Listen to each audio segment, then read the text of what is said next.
Bien, buenos días a todas y a todos. Vamos a dar inicio a la audiencia en autos 14-00811-2012, que se siguen contra Fernández Armando.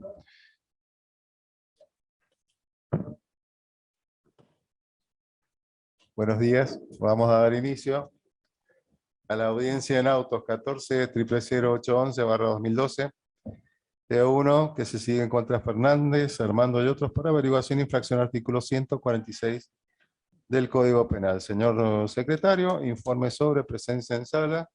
y sobre conexiones. Señor presidente, se encuentran conectados por la Asociación Civil Abuela de Plaza de Mayo el doctor Emanuel Lovelli,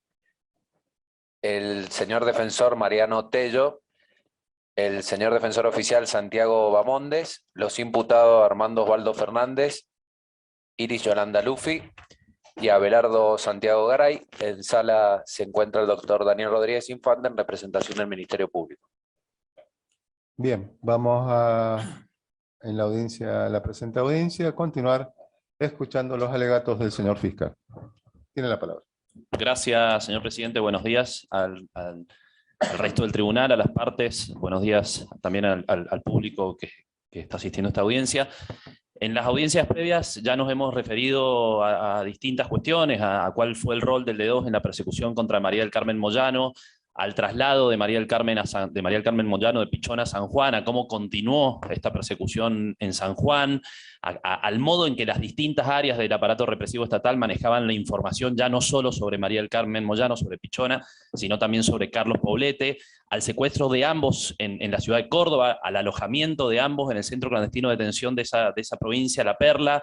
a la desaparición desde allí de Carlos Poblete. Recapitulo rápidamente todo esto, y al traslado de María del Carmen a la ESMA, al lugar, digamos, a cómo funcionó este centro clandestino, cómo se estructuró, cuáles eran las condiciones de cautiverio en la ESMA, y finalmente al parto, al nacimiento de Miriam en ese lugar, y por supuesto también al contexto general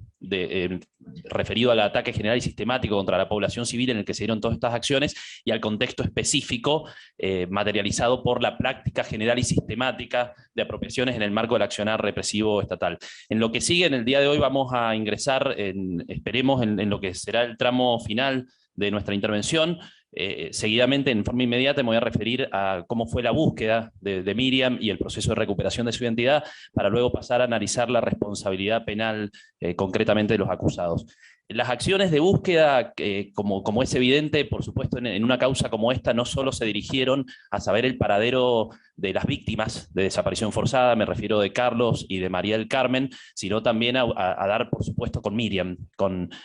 la hija o hijo, porque en ese momento no estaba claro todavía, que se presumía podía haber tenido María del Carmen. Se presentaron numerosos habeas corpus, naturalmente, como digo, en los habeas corpus, y esto es algo muy particular, no solo se aludía a la situación, a la situación de desaparición forzada de María del Carmen, sino también ya en los habeas corpus se mencionaba que estaba embarazada y se aludía a su posible cautiverio en la ESMA. Así fue el habeas corpus presentado por Francisco Moyano, padre de Pichona, en el expediente 847, recurso habeas corpus en favor de María del Carmen Moyano, que fue presentado el 16 de mayo del 79. Estos habeas corpus, voy a silenciar mi celular por si acaso, estos habeas corpus obran en el legajo CONADEP de María del Carmen Moyano, y ya en ese habeas corpus del año 79, Francisco Moyano expresaba que un testigo que no se había identificado le había indicado que su hija había estado en la ESMA en mayo del 77 y estaba próxima a dar a luz. Un nuevo habeas corpus, el número 1262 del año 1980, Moyano María del Carmen, sobre recurso habeas corpus, también presentado por Francisco el 22 de mayo, repite las circunstancias de la detención de su hija en la ESMA y solicita información sobre su nieto, hoy sabemos que es nieta, y pide la tenencia del mismo en el año 80, Francisco Moyano.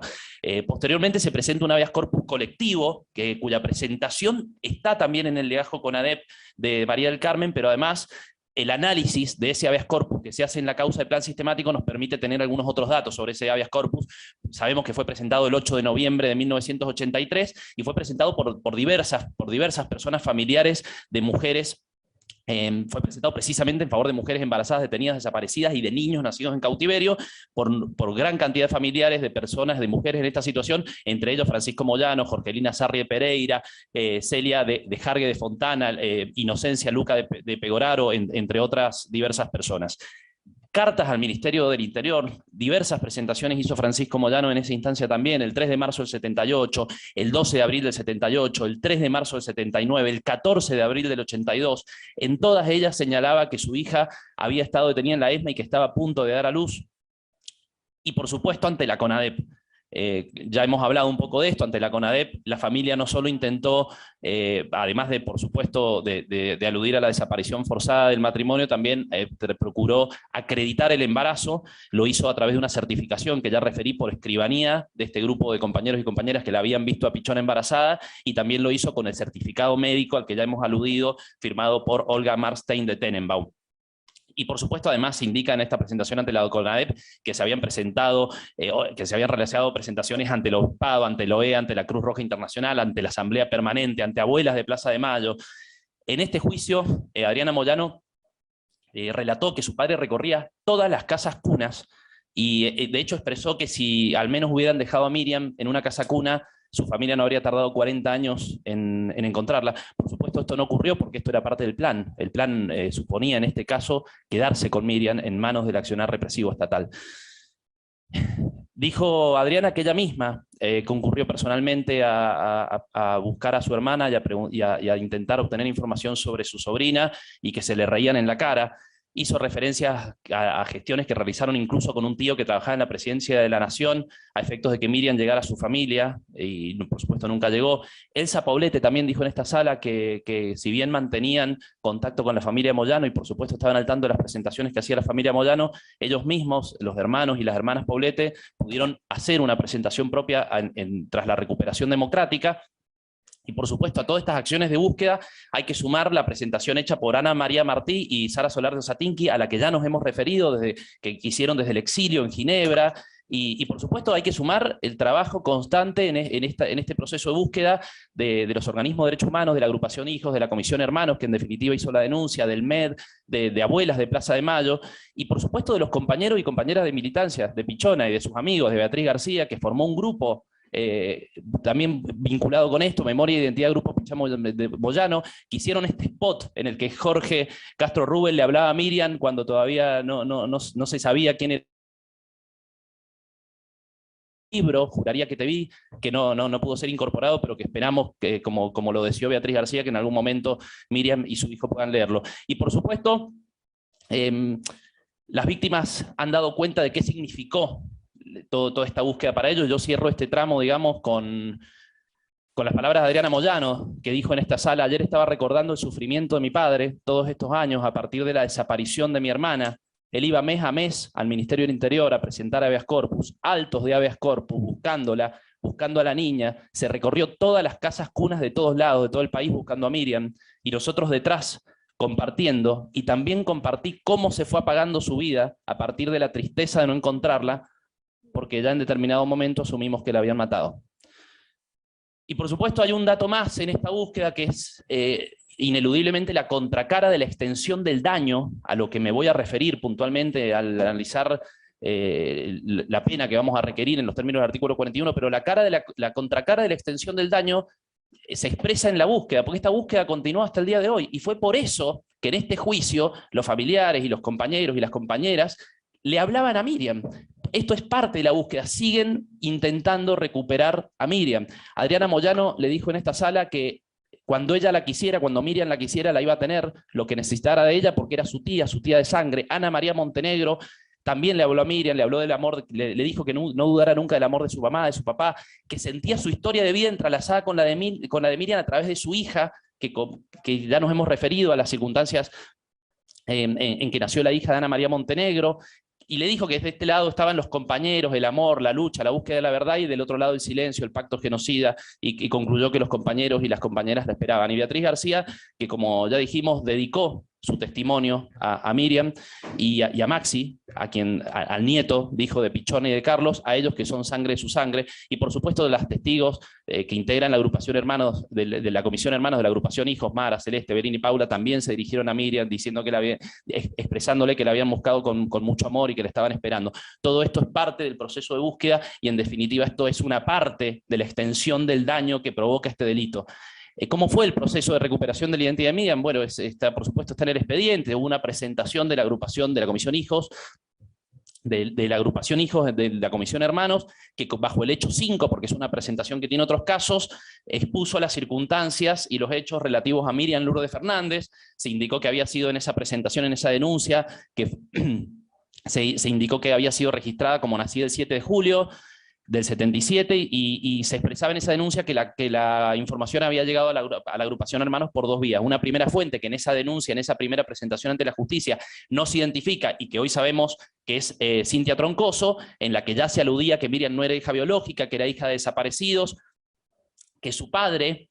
así decía la presentación, la había traído una noche y que tanto Miriam como alguno de los hijos no lo sabían y que esta versión provenía de la propia apropiadora de Iris Yolanda Luffy. La segunda fuente en la que se basó la Comisión Hermanos para hacer esta presentación fue quien en ese entonces era Mariana Lanza, hoy Mariana Herrera Rubia, que también declaró en esta sala, en la que indicaba que la esposa del cuñado Norberto Fernández, hermano de Osvaldo Fernández, había expresado que no podía hablar, pero que en esa familia habían hijos que no eran hijos. A partir de esto, el Ministerio Público Fiscal requirió el acta de nacimiento de Miriam, que está a foja 24 del expediente, se encuentra sentada a foja 176 del libro Registro 5.989 a 100.349 ante la oficina de Dorrego, Guaymallén, de fecha 18 de julio de 1977, el acta, y consigna como fecha de nacimiento efectivamente el 7 de julio del 77, y como lugar de nacimiento Dorrego, departamento de Guaymallén. Figura, por supuesto, el documento de identidad de Miriam, hija de Armando, se la inscribe como hija de Armando Osvaldo Fernández y de Iris Yolanda Luffy.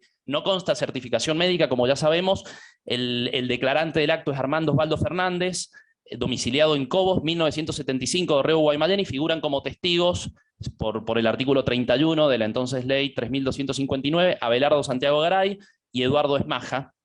este último fallecido. Un par de acotaciones. Este domicilio que aparece en el acta de nacimiento, por supuesto, coincide con el domicilio que para ese entonces tenía Armando Osvaldo Fernández según su propio legajo, su foja de servicio, que es el domicilio de calle Cobos. Y naturalmente, como ocurre usualmente en estos casos, Armando Osvaldo Fernández, por supuesto, no hizo uso de la licencia por paternidad para esta época, como también surge de su legajo personal. El 6 de marzo del 2014 compareció a prestar declaración en la etapa de investigación Cintia Troncoso. Supimos que era la primera fuente en la que se había basado la denuncia de la Comisión Hermanos, y el 4 de julio del 2014 prestó declaración Mariana Herrera Rubia.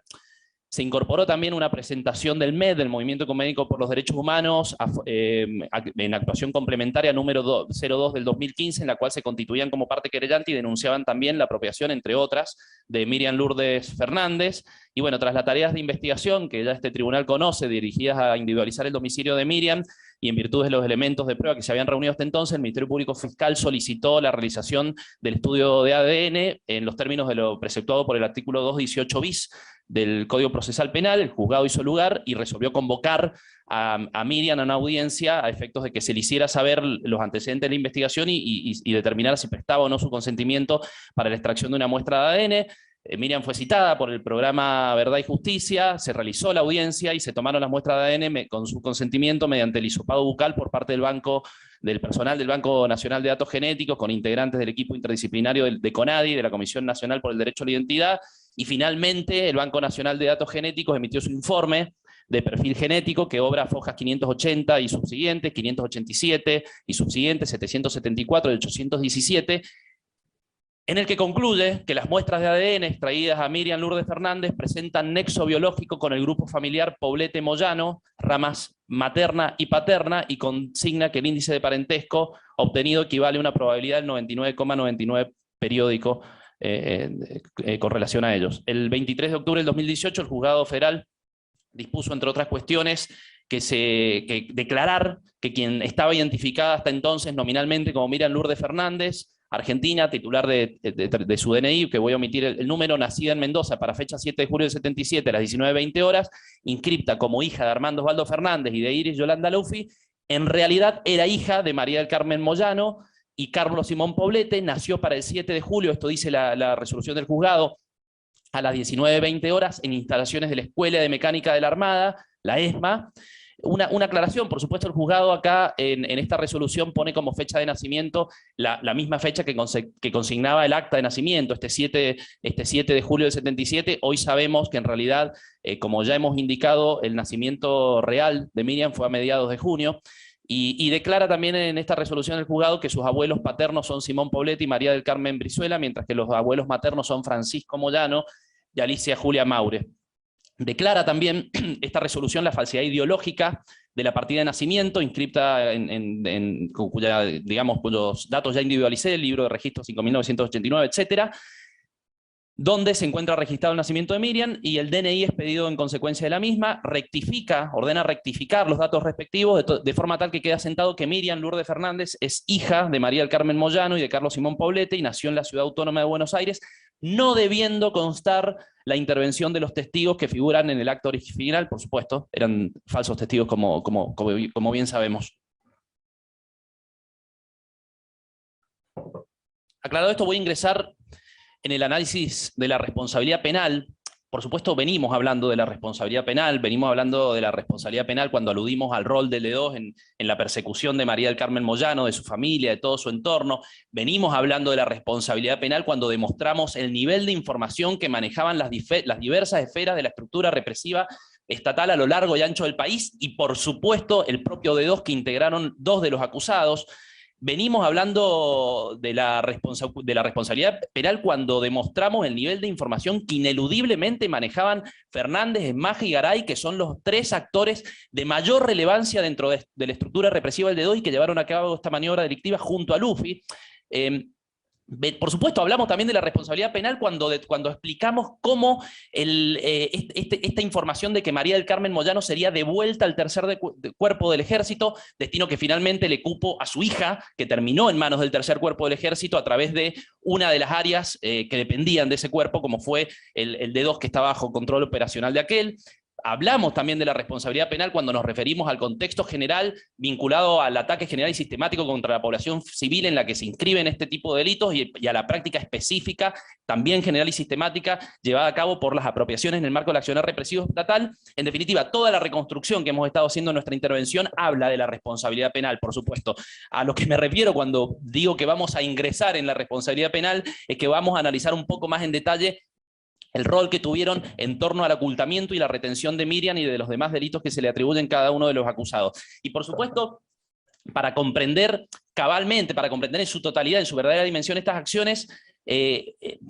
además de tener en cuenta el rol que ha tenido el D2 en la persecución previa a todo lo cual ya me he referido, hay que hacer un sucinto relevamiento sobre qué era el D2, que lo voy a hacer a continuación muy sucintamente. El tribunal lo conoce, lo conocemos por supuesto en esta jurisdicción. En cada uno de los juicios de Mendoza han habido,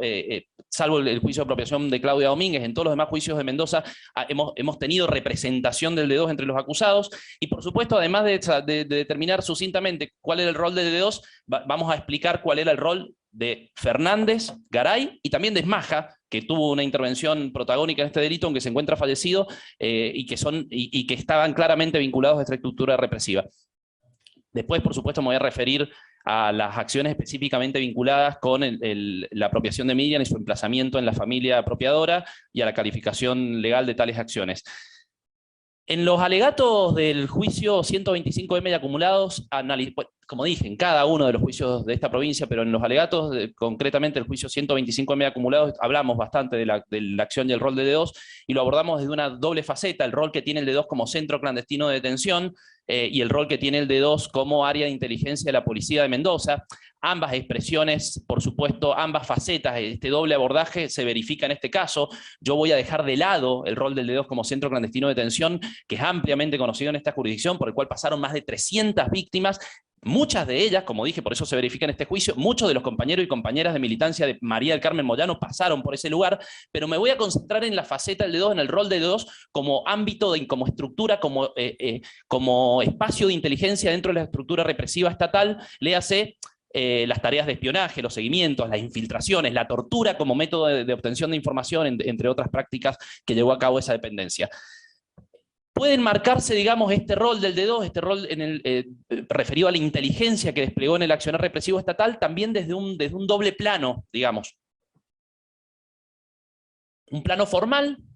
El plano formal, ¿en qué consistió? En que el D2 va a empezar a monopolizar progresivamente la confección de los sumarios prevencionales que se hacían al amparo de las leyes contrasubversivas. Lo hemos visto en este propio debate, este plano formal, a través del análisis de las causas fiscal contra Francisco Moyano, fiscal contra Pardini, fiscal contra Sgroy, y además a todas las demás causas a las que voy a hacer referencia en un momento. Y en el plano clandestino, ¿cómo se va reflejando este protagonismo? Bueno, en la cantidad enorme de hechos represivos ilegales y por supuesto que han sido probados en cada uno de los juicios de Mendoza, pero además hay expresiones concretas de cómo el rol de la inteligencia del D2 se refleja en este plano clandestino. Por supuesto que interviene el D2, que esto ya es conocido, en el diseño y ejecución de gran cantidad de secuestros, muchos de ellos operativos conjuntos, junto con nuestra fuerza, pero además hay algunas cuestiones específicamente vinculadas a esta faceta de inteligencia que han sido incorporadas a este debate y son prueba de este juicio. Sabemos que el D2 confeccionaba los famosos prontuarios políticos de antecedentes ideológicos que luego fueron destruidos tras digamos, hasta la recuperación parcial de ese material en el año 99. Sabemos que el D2 registraba algunas de estas acciones, al menos en los libros de asientos de órdenes de reunión, de los cuales lamentablemente, tal como ocurre con los prontuarios políticos, solo tenemos copia parcial que obran en el cuaderno de prueba 172, incorporadas como prueba de este debate. Recordemos que estos libros de asientos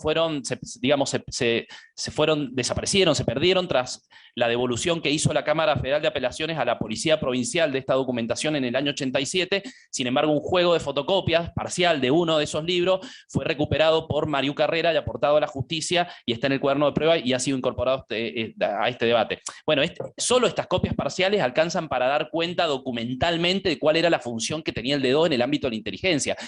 que constan en este libro el seguimiento y vigilancia de personas indicadas como sospechosas de actividades subversivas, que iban desde la vigilancia en domicilios hasta visitas a los gremios, misas, sepelios, hospitales, bancos, hoteles, recorridos por la zona céntrica, recorridos por la terminal. Además, el personal del D2 en este libro de asientos muchas veces aparece identificado con sus apellidos, entre ellos ¿quiénes? Fernández, por supuesto, y aparecen otras personas por apodos como Vicky o Cacho, y además se utiliza el término tapados, el término informantes. Bueno, nada, da cuenta, por supuesto, parcial, porque es una copia parcial de lo que existió realmente en estos asientos, pero nos da una idea bastante acabada,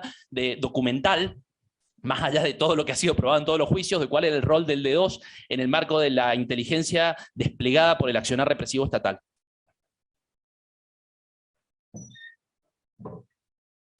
Pero además, con solo acudir al plano normativo, nos damos también una idea de cuál era el rol que tenía el D2 en el marco de la inteligencia desplegada por el aparato represivo. La ley 3677, que fue creada, digamos, que del año 1970, que entre otras cuestiones creó el D2, es la Ley Orgánica de la Policía de Mendoza, del 8 de mayo del 70, fue dictada en el marco del Estatuto de la denominada Revolución Argentina, ley que fue incorporada como prueba de este debate, y establece la necesidad de analizar las disposiciones que contenía el decreto ley 3548 del 63, del 27 de agosto del 63. ¿Por qué? Porque había resultado insuficiente para encauzar las nuevas necesidades,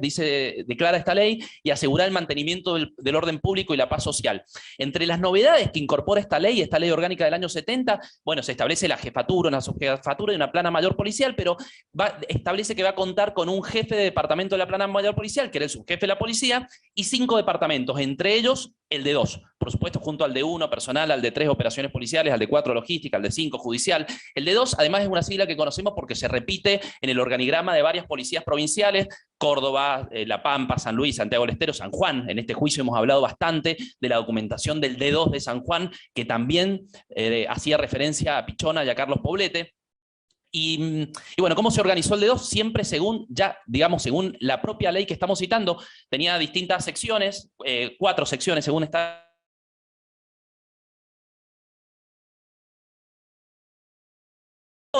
que los detalles de la organización y las funciones asignadas a cada una de estas secciones iban a ser objeto del reglamento del Departamento de Informaciones Policiales, o REDIP, que tenía carácter reservado y cuyo hallazgo nunca fue posible en el marco de las causas que se han llevado a cabo en esta jurisdicción, pero además el análisis de los legajos personales de las fojas de servicio del personal del D2, que se ha ido sistematizando a través de cada uno de los juicios que se han celebrado en esta provincia,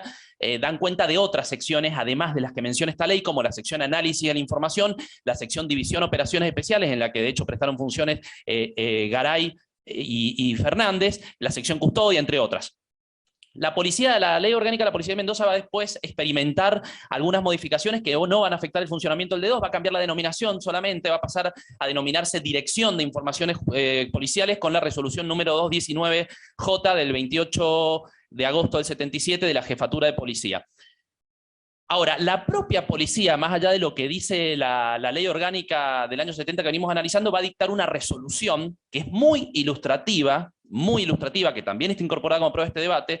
del rol que tenía el D2 para esta época. Me refiero a la resolución 111-J del 12 de agosto del 70, que habla del modo en que las diversas dependencias policiales tienen que relacionarse con el D2 en los hechos que son propios del ámbito digamos, de injerencia del D2. La finalidad declarada por esta resolución es justamente que el D2 esté interiorizado de todo lo que tiene que ver con su ámbito de actuación de injerencia. ¿Y cuál es el ámbito de injerencia del D2 según la propia resolución de la policía? Basta con leer el artículo 1 y 2, son suficientemente ilustrativos. Artículo 1 de esta resolución 111J. A partir de la publicación de la presente resolución, todas las dependencias de la repartición, sin excepción, que intervengan en detenciones o procedimientos de corte político, gremial, estudiantil, o que hagan a la seguridad pública, paréntesis, dice la propia resolución, subversión, terrorismo, guerrilleros, extremismos, etcétera, o bien tomen conocimiento de hechos tales como huelgas, asambleas, reuniones, picnic, bailes, campamentos, etcétera, que respondan a los lineamientos como los descritos precedentemente, de inmediato y por la vía más rápida deberán comunicarle la novedad en forma amplia al Departamento de Informaciones Policiales de hoy. El artículo 2 señala que después de esta comunicación inmediata le van a tener que informar por escrito cualquiera de estas novedades. ¿Y por qué todo esto es importante? Bueno, no hace falta que lo diga, lo hemos venido diciendo desde que iniciamos nuestra intervención, porque estos integrantes del D2, con estas funciones que tenía el D2, con el rol que ellos ocupaban en el D2, pretenden hacernos creer este cuento que contaron sobre cuál fue la intervención en la apropiación de Miriam. Este era el rol del D2, del mismo D2 que había perseguido a Pichona, que había detenido a Francisco, que había detenido todo el entorno y que había intervenido en el tramo final, es decir, en la eliminación física de gran parte de los compañeros y compañeras de Pichona Moyano. Pero además hay otras experiencias, otras expresiones de la injerencia del D2, de las que, por supuesto, voy a dar cuenta cuando analice concretamente, para evitar reiteraciones innecesarias, el rol de Fernández, de Garay y también de Esmaja dentro del D2. El D2 para esta época estaba a cargo de, como sabemos, por supuesto, de Pedro Antonio Dante Sánchez Camargo como jefe y Juan Agustino Oyarzábal como subjefe. Así siguió hasta el 26 de agosto del 77, en el que asumieron Ricardo Benjamín Miranda y Aldo Patrocinio Bruno Pérez, respectivamente. Y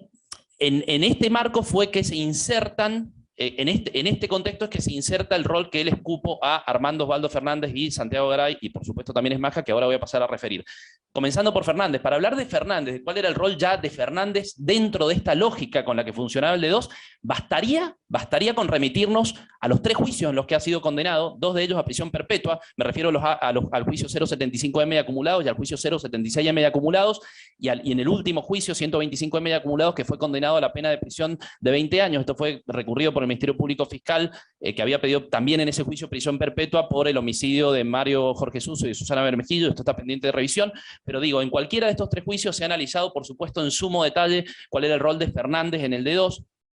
pero vamos a profundizar, no obstante, digo, bastaría con remitirnos, pero por supuesto vamos a profundizar en este juicio un poco más sobre cuál es el lugar que ocupó en esta estructura.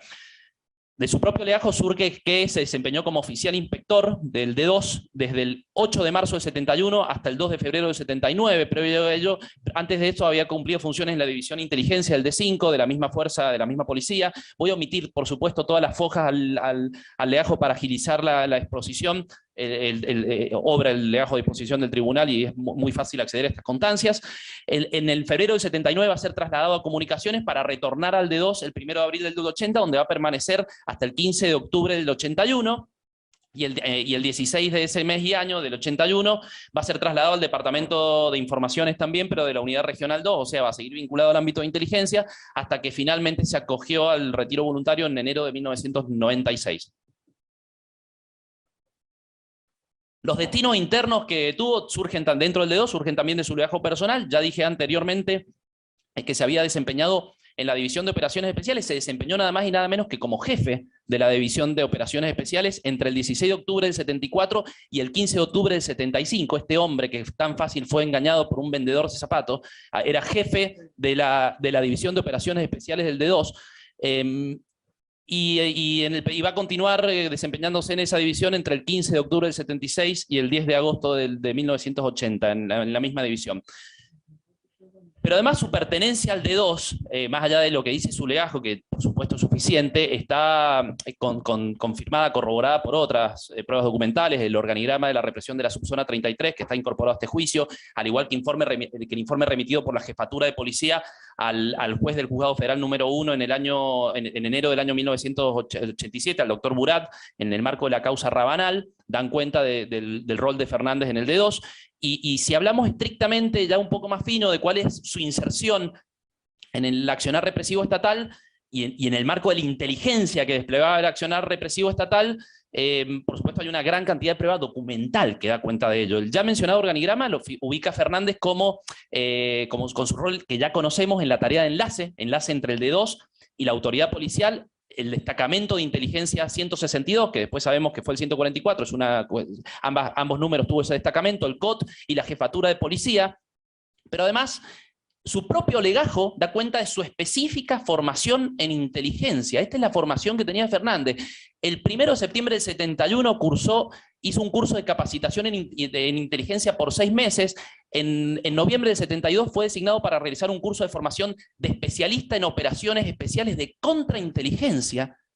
Este es el hombre al que esta cama tan sofisticada que pretendió instalar en esta sala, le hicieron esta cama a este hombre con esta formación. Consta también en consta en su legajo un diploma del curso de contrainteligencia que hizo en noviembre del 72 en Buenos Aires, todos previos a la época en que se cometieron los hechos que nos ocupan. Estamos hablando ya en el año 72, pero además esta formación va a continuar después de estos hechos. En el año 78 fue designado, en abril del 78 va a ser designado profesor e instructor ya, ad hoc y sin perjuicio del servicio en el curso de Cuerpo Especial de Seguridad en la materia de inteligencia y contrainteligencia policial. En marzo del 79 va a ser designado como profesor ad honorem, titular en la materia técnica de información 1 en el curso de ayudante y como profesor adjunto en el curso de inspector en la materia técnica de información 2, y sus calificaciones también dan cuenta de la especialización que tenía en el marco de las labores de inteligencia. Por poner solo un ejemplo, el informe anual de calificación de Fernández de fecha 15 de noviembre del 76, bajo el ítem opinión sintética sobre el calificado, puede leerse oficial competente en la especialidad de informaciones con amplio conocimiento en la materia de inteligencia, con calificación sobresaliente, por supuesto.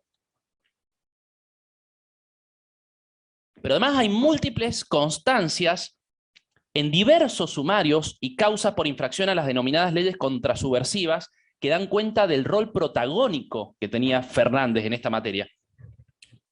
Hemos ofrecido e incorporado, y se han incorporado como prueba de este juicio, algunas de tales actuaciones que son un ejemplo de esto. Voy a relevarlas. La causa 68.442-D, fiscal contra Tortajada. En esta causa obran múltiples intervenciones de Fernández, con una particularidad. Gran parte de ellas son justamente junto a Esmaja, con quien terminaría llevando a cabo, con Esmaja y con Garay, la apropiación cuyo objeto nos ocupa en este juicio. Pero bueno, en la causa Tortajada, Esmaja y Fernández, en definitiva, son quienes conducen el sumario en cuestión. Pongo algunos ejemplos de esta causa, y esto de nuevo es muy importante para tener en mente siempre que pensamos en el rol de Fernández en esta apropiación, tener en claro quién era Fernández y qué rol ocupaba, qué nivel de conocimiento tenía en el ámbito de la inteligencia y la accionar represivo estatal. En esa causa Tortajada se labra un acta en el domicilio de Ana Mabel Tortajada por un operativo que se hace allí, en donde se había detenido Tortajada con su hijo de 5 meses y a otra persona, Álvarez, y en lo que aquí resulta relevante para hacerlo más ágil este tramo, se designa a Fernández como secretario de actuación, en compañía de otro personal del DEGOS, como Bracón y Manuel Bustos. Posteriormente, en esa causa, Foja 5 detienen a Ocaña y a Rodríguez, y con relación a ambas personas se consignan las órdenes emanadas nada más y nada menos que ¿de quién? De Esmaja y Fernández. Ellos daban las órdenes de qué hacer con esta persona detenida. Por ejemplo, ahí disponen que se mantenga el secuestro a disposición del tribunal, lo firman Esmaja y Fernández, y también, teniendo en cuenta la detención producida, ordenan que se mantenga secuestrada la documentación e incomunicada a la persona a disposición del tribunal y que oportunamente se la interrogue. Todo esto lo disponían Esmaja y Fernández. Bueno, después se hace un allanamiento en el domicilio de la madre de Tortajada para buscar documentación falsa y armas de guerra. ¿Quién lleva a cabo ese allanamiento? Esmaja y Fernández. Además, ahí le devuelven al hijo de Tortajada, a su abuela, le devuelven a su nieto en ese domicilio, que había sido detenido junto con Tortajada en el domicilio de ella. Bueno, son múltiples las actuaciones de esta causa. Cuando detienen a Carlos Mario Rodríguez, le solicitan, que es otra víctima de esta causa, le solicitan autorización para registrar su domicilio, siempre y cuando esta persona detenida no ponga excepciones de derecho, y cuestión que ya hemos visto, el D2 pidiendo autorizaciones para allanar domicilios de personas que ya tenía detenidas, y quienes firman esta autorización es Esmaja y Fernández. Van al domicilio después, con esta autorización van al domicilio de Rodríguez, allí detienen a otra persona, Laura Gladys Rodríguez, nuevamente la detención la firman Esmaja y Fernández, y luego ordenan diligencias a partir del material encontrado, y por supuesto aparecen en esta causa ambos firmando, Esmaja y Fernández, actas de secuestro, de material subversivo, otros pedidos de autorización voluntaria para allanar domicilios, toman declaraciones indagatorias. A Fernández se le reporta la detención de personas en esta causa. Bueno, esto es un ejemplo de la causa Tortajada. Otra causa, la causa 32.823-B, fiscal contra Walter Desiderio Salinas, es Fernández, nuevamente el secretario del acta que da cuenta del allanamiento practicado por el D2 para constatar la existencia de propaganda extremista. Ahí se monta una ratonera y después detienen a Walter Desiderio Salinas. También aparece Fernández nuevamente junto con Esmaja, vinculado a la detención de Angélica del Carmen Fernández Ortega. Esto es el expediente 33.544-B, caratulado fiscal contra José Jorge Geraci, Luis Alfredo Moncela Vila y otros, todas causas incorporadas como prueba en este juicio, precisamente para dar cuenta del rol de Fernández en el accionar represivo estatal. Y en la causa Mochi, que tan conocida es por el tribunal y por las partes en esta jurisdicción, me refiero a los autos 34.281-B y otros, en donde consta que Fernández, también incorporada por supuesto como prueba en este debate, es Fernández quien realiza el procedimiento llevado a cabo en el domicilio de Jaime Torrens, que nuevamente es un allanamiento autorizado por la propia víctima, que ya estaba detenida en el D2. Allí se detiene a María Angélica Gechín.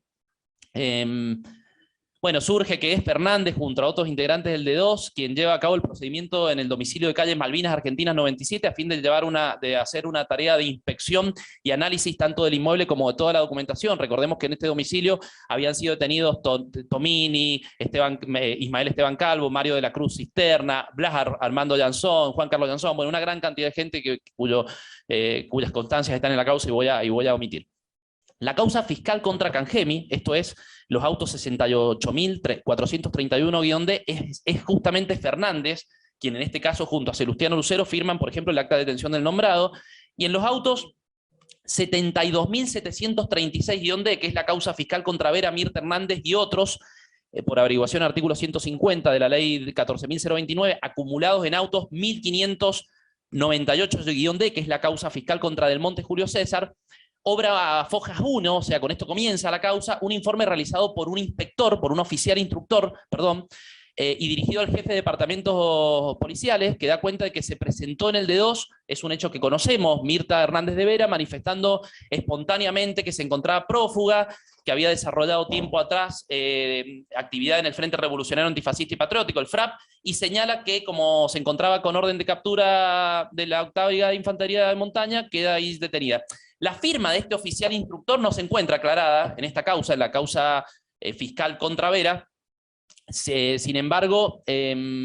claramente es Armando Osvaldo Fernández, no solamente porque puede leerse el apellido Fernández en la rúbrica, sino porque además es la misma firma, está la firma sin aclaración, pero es la misma firma que obra en el legajo personal de Fernández y en otras diversas constancias de otras causas que muchas de las cuales he estado relevando y algunas que voy a relevar como fiscal contra Gaitán. Lo llamativo es que a Fojas 31, digo, más allá de firmar el acta inicial Fernández de este procedimiento, a Fojas 31 del expediente acumulado, que recién mencioné, el expediente 1598-D fiscal contra Del Monte, se deja constancia de la detención de dos personas, Oscar Vera y Nelly Amabel D'Amico. Para entonces, ambos, Oscar Vera y D'Amico, estaban residiendo, al igual que Carlos Vera, Laura Carrión y su hijo, en la ciudad de Bariloche, provincia de Río Negro. Tras ser detenidos en aquella ciudad, se deja constancia en el expediente de que la Escuela de Instrucción Andina, con asiento en Bariloche, le entrega a personal del D2 que viajó hasta esa ciudad a recogerlos a estas personas detenidas. ¿Y quién viaja para recoger a esta persona a Bariloche? Fernández. Y acá, bueno, es difícil no pensar en aquella declaración de Sánchez Camargo, en la que se le preguntaba, quizás el tribunal recuerde, por el caso de Rosario Aníbal Torres. Es una declaración ante la Cámara Federal de Apelaciones, pero que ha sido analizada en los juicios anteriores. Rosario Aníbal Torres, policía de San Luis que terminó en manos del D2 en la provincia de Mendoza, y que Sánchez Camargo aludía a que podía, al personal policial, digamos, a que podía o no haber ido personal policial a buscarlo a la ciudad de San Luis. El Ministerio Público descartó esa hipótesis en el caso de Rosario Aníbal Torres, dijo que en ese momento el alegato del doctor Vega en los juicios anteriores dijo que en las declaraciones de Sánchez Camargo había que diferenciar las precisiones de las imprecisiones, porque se determinó que en realidad Rosario Aníbal Torres había sido detenido en la provincia de Mendoza. Sin embargo, hay algo de la declaración de Sánchez Camargo que es interesante, porque Sánchez Camargo se refiere en términos generales, más allá de lo que ocurre con el caso de Rosario Aníbal Torres, al personal, y cito textual, al personal policial que salía de la provincia en este tipo de tareas, indicando que no cobraban viáticos y que podía ser que el ejército les prestara colaboración. Definitiva, esta suerte de viajes a los que hace Sánchez Camargo, al menos se verifican en el caso de Fernández, en esta causa que acabo de referir, que es fiscal contra Del Monte, en el que Fernández se va hasta Bariloche a traerse detenidas a dos víctimas al D2.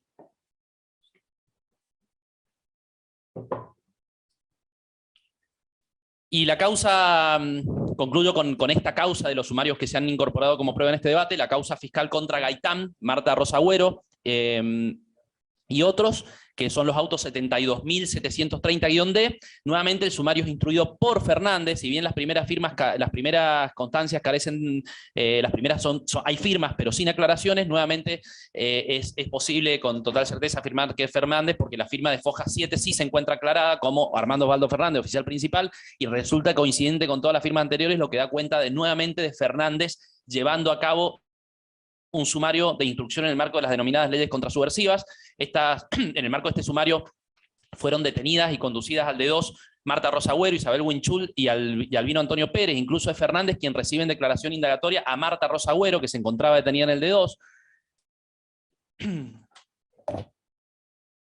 Y en definitiva, como dije, estas constancias documentales, por supuesto, son ejemplo de muchas otras, pero además estas constancias documentales de Fernández en alguna de las actuaciones de estos expedientes dan cuenta de una injerencia mucho más amplia, porque por supuesto estos expedientes son parte de operativos muy grandes que se encontraban todos relacionados entre sí, y que precisamente esta es la razón por la cual Fernández se encuentra imputado por decenas de causas,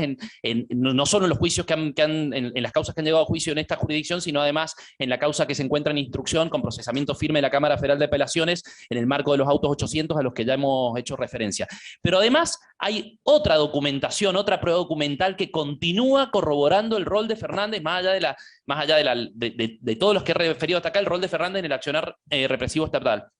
Ya hablamos, un ejemplo, solo por poner algunos ejemplos más, el libro de novedades de la Oficina de Guardia de la Dirección de Investigaciones. Como sabemos,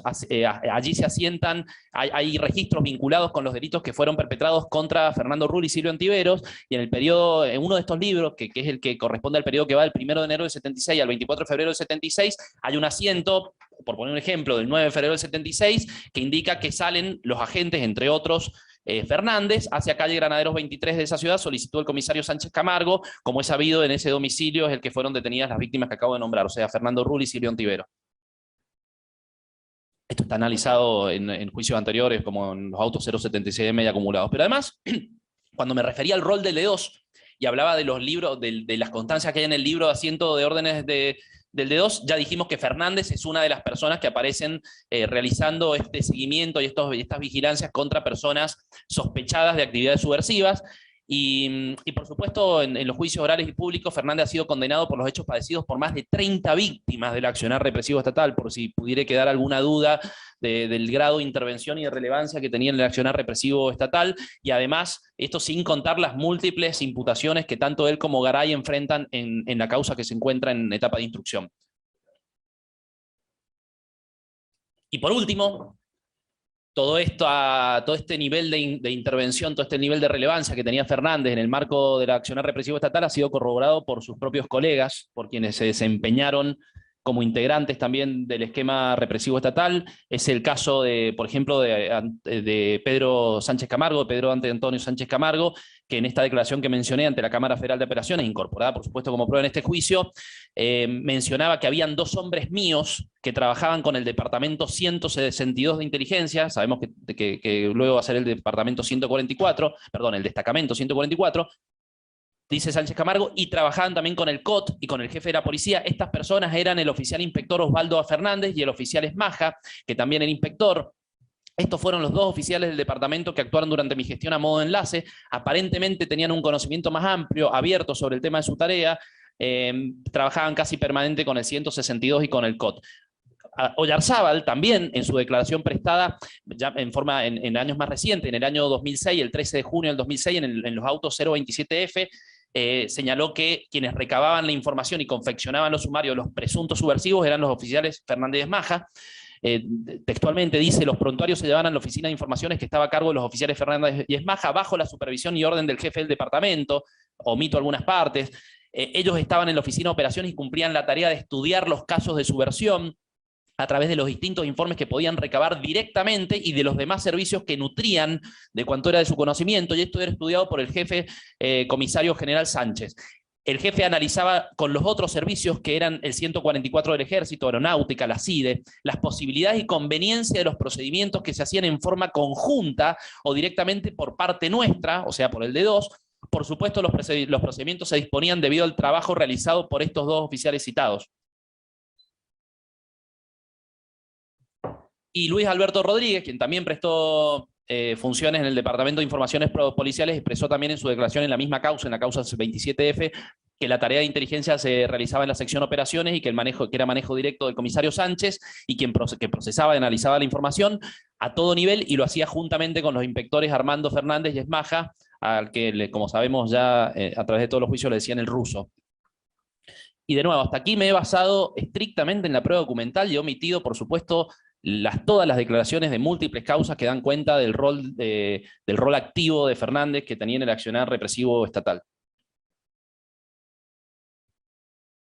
Abelardo Santiago Garay. Su paso por el D2, por supuesto, se encuentra también corroborado por su propio legajo personal. Revistó en el D2 desde el 18 de junio del 76 hasta el 26 de junio del 77. Tras su paso por el D2,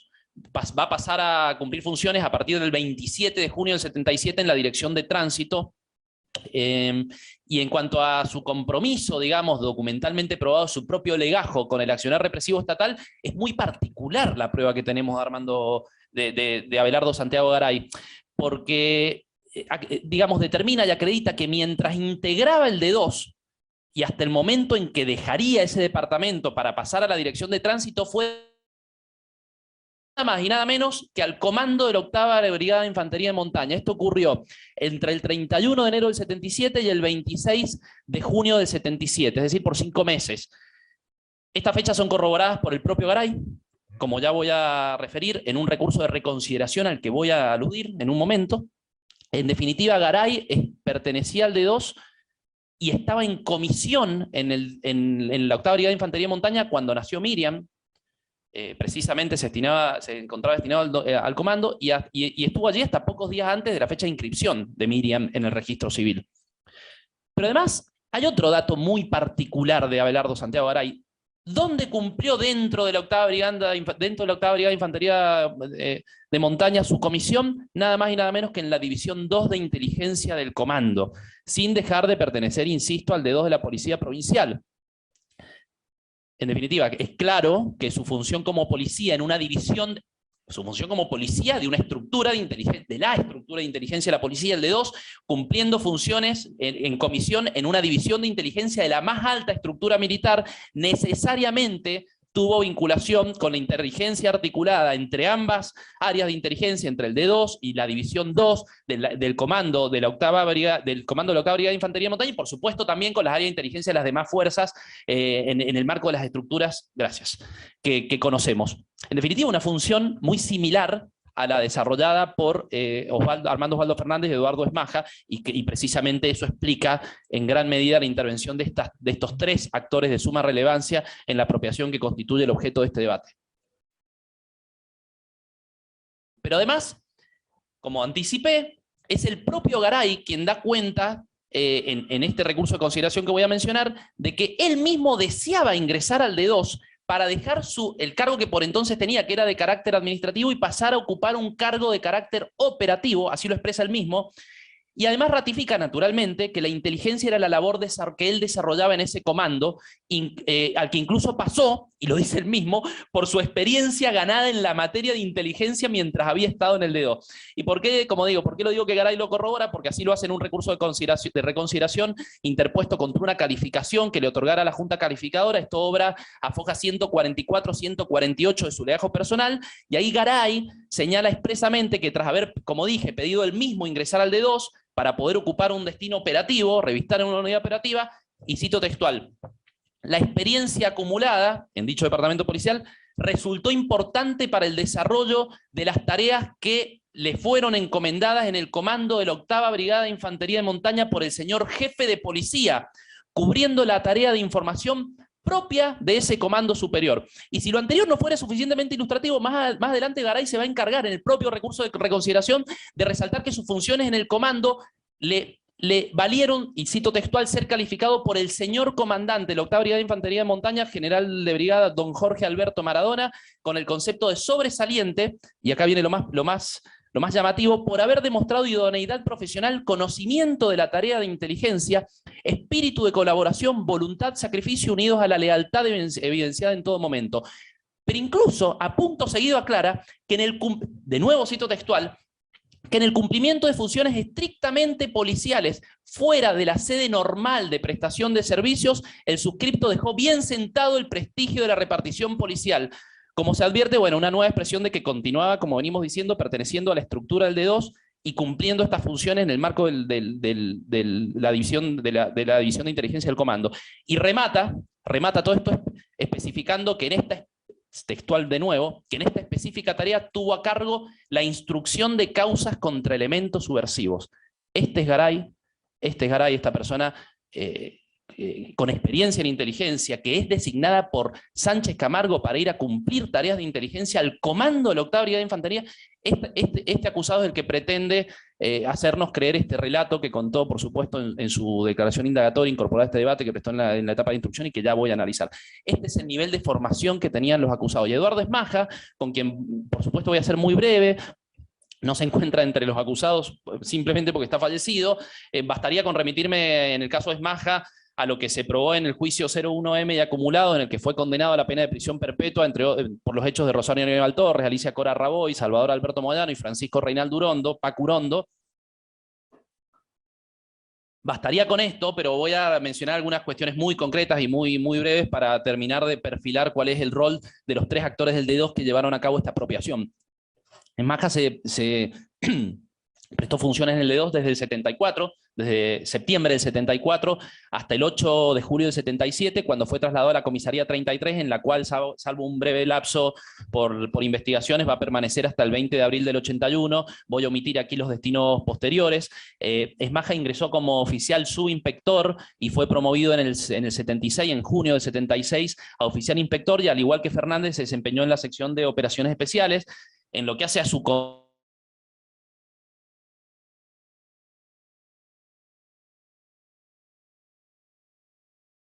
Su legajo, al igual que en el caso de Fernández, da cuenta de su específica formación e inteligencia. Solo a título de ejemplo, para avanzar rápidamente con Esmaja, aprobó las exigencias del 5º curso de inteligencia para personal superior de las policías provinciales, realizado en la Escuela Nacional de Inteligencia, y en lo demás me remito, por supuesto, a todas las constancias que dan cuenta de la intervención de Esmaja en cada una de las causas que analicé como prueba del rol de Fernández en el marco del accionar represivo estatal.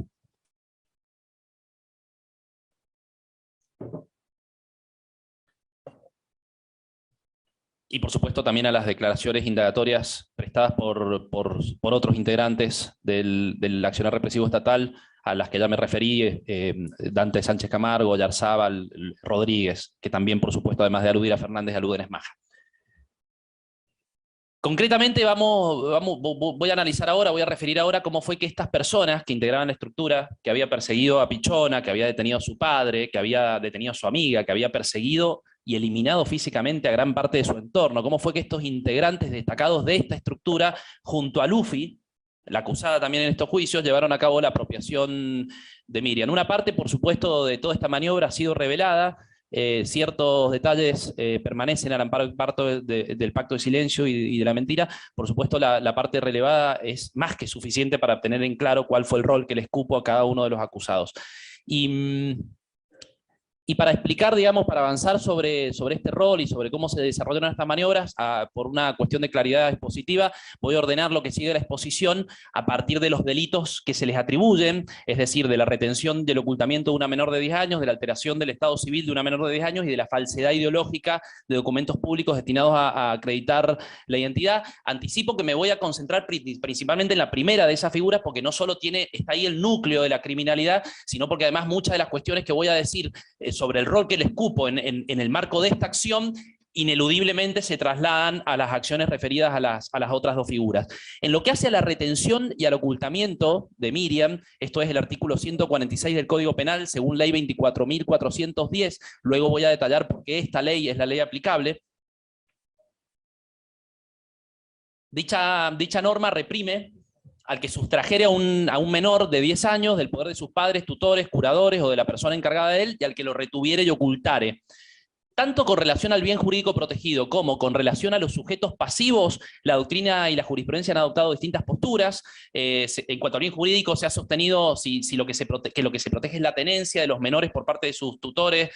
o guardadores. Por ejemplo, Núñez ha sostenido esto. Otra posición ha entendido que en realidad lo que se protege es la libertad del menor, que se encuentra en una situación de dependencia total de otra voluntad. Este es el criterio de Soler, por ejemplo. Y con los sujetos pasivos pasa algo similar, posturas diferentes. D'Alessio, Bonpadre, Fontán Balestra, por ejemplo, señalan que el afectado es el menor de 10 años, dado que pierde su estado de familia y sus derechos elementales a tener contacto con ambos padres y a conocer su origen biológico. Por supuesto, voy a emitir las citas de la doctrina, son autores conocidos. Mientras que Creus y Núñez, por ejemplo, señalan que los ofendidos por el delito son los padres, tutores o la persona encargada, que tenía legítimamente en su poder al menor. Desde el Ministerio Público, como ya se lo ha hecho en juicios anteriores, ascribimos a las posiciones que entienden este delito como de carácter pluriofensivo, ya lo hemos señalado incluso en la intervención de este debate, lo cual claramente impacta sobre el bien jurídico sobre los bienes jurídicos protegidos y sobre los sujetos pasivos. Evidentemente, como es un delito pluriofensivo, afecta múltiples bienes jurídicos y los sujetos pasivos son tanto el menor como las personas encargadas de la guarda, tutela o quienes lo tenían a su cargo. Este es el criterio de, por supuesto, una posición relevante de la doctrina, Dona, Pérez Lance, Maiza, pero además es la postura que ha adoptado la jurisprudencia argentina, mayoritariamente la propia Corte Suprema de Justicia de la Nación. Por ejemplo, en el fallo Gualtieri, Rugnone de Prieto, esto es fallos 332, 1835, en donde se establece que es claro, y voy a leer textual porque es muy importante cómo da cuenta del carácter pluriofensivo de este delito. La Corte Suprema dice, es claro que el incalificable crimen contra la humanidad que en uno de sus pasos se investiga en esta causa es de naturaleza pluriofensiva y por lo tanto reconoce una pluralidad de sujetos pasivos, uno de los cuales es la víctima secuestrada, pero otros son los deudos de las personas eliminadas y parientes biológicos de la víctima sobreviviente. Es incuestionable, dice la Corte, su condición de sujeto pasivo en el plano jurídico, nacional e internacional, pero aún más lo es en la realidad del mundo. Se trata de personas a las que se le ha desmembrado la familia, que han visto todos sus proyectos arrasados por la barbarie, Son padres que perdieron a sus hijos, hermanos que perdieron a sus hermanos, cónyuges que perdieron a sus cónyuges, desaparecidos para siempre en las brumas de campos de concentración y exterminio, omito algunas partes. A esta desolación de la ausencia sin respuesta suman la presunción o la certeza, y no puedo dejar de pensar en Francisco Moyano, de que un nieto, un hermano, un sobrino andan por el mundo sin saberlo, la carga del dolor de la pérdida y la angustia de saber que por lo menos existe un ser humano sobreviviente, pero al que no se puede hallar, configuran un daño de imposible reparación. Y vaya si es de imposible reparación, ya lo vamos a analizar cuando establezcamos los criterios de determinación de la pena.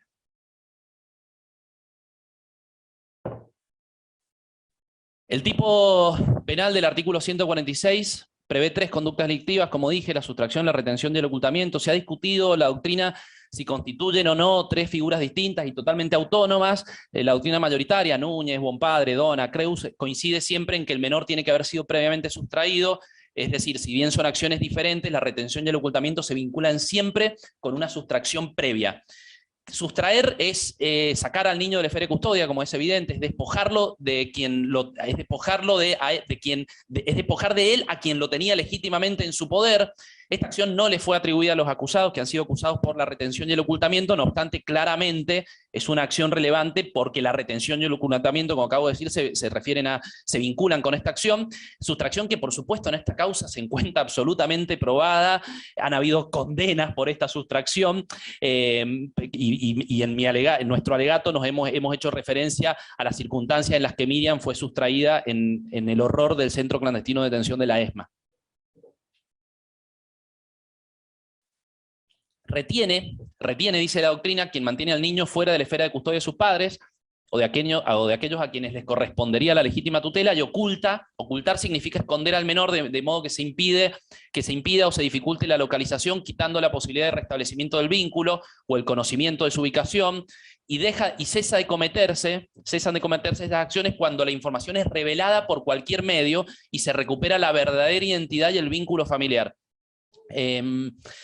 En fin, a ver, hay un matiz, son 2 figuras distintas, por supuesto también relacionadas, pero la retención se concentra en la persona del menor y el ocultamiento enfatiza la imposibilidad de restablecimiento del vínculo. Por eso es que la doctrina sostiene porque puede haber retención sin ocultamiento cuando los familiares biológicos conocen dónde está la víctima, pero no pueden restablecer el vínculo precisamente por la retención. Pero son dos acciones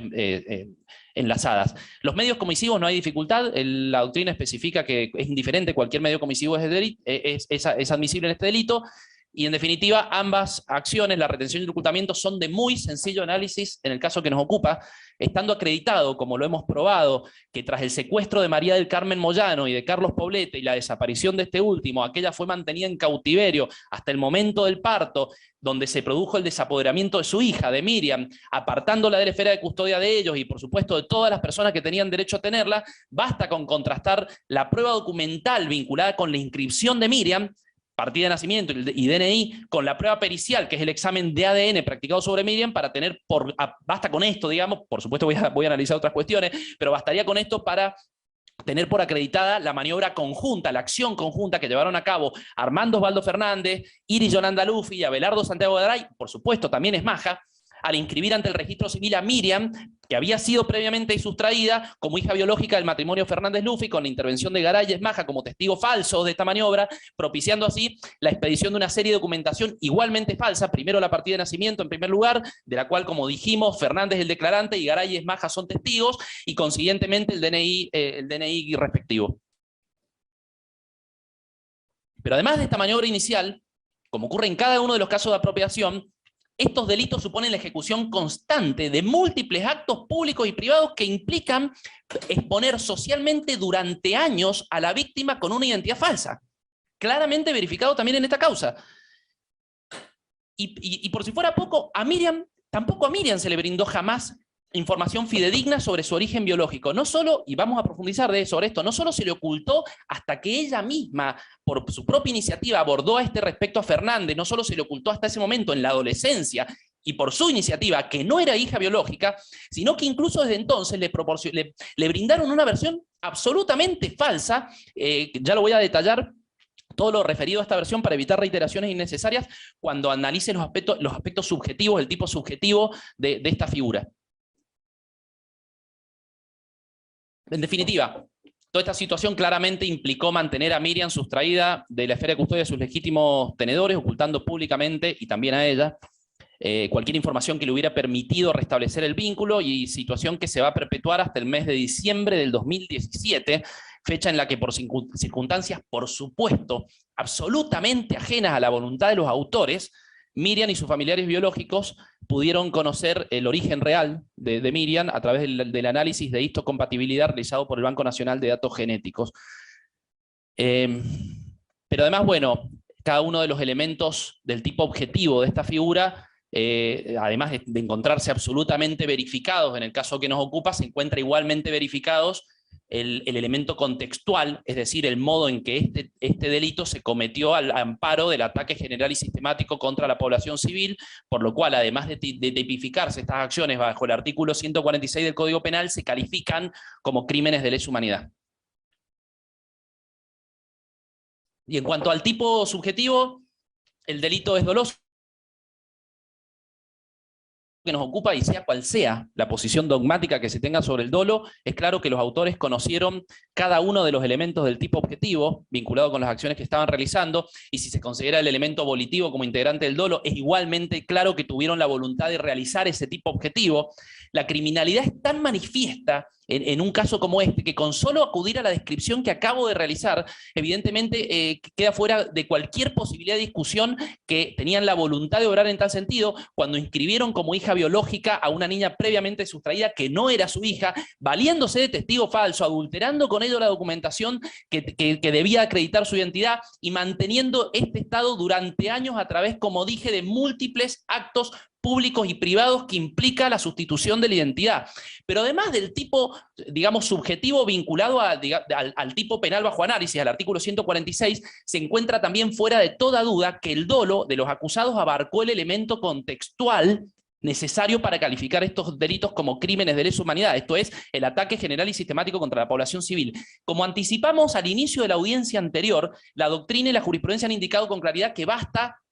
es suficiente, alcanza con que los acusados se representen la posibilidad de que están obrando en el marco de ese ataque. Por dejar algunos ejemplos de este posicionamiento, ya voy a aclarar que es mucho más que la representación lo que ocurrió en este caso, pero primero dejo en claro la posición dogmática. Basta con la representación de que se obra al amparo de ese ataque general y sistemático. Así lo ha dicho el Tribunal Oral número 6 en la causa Rey Víctor Enrique sobre sustracción de menor de 10 años, causa 1278,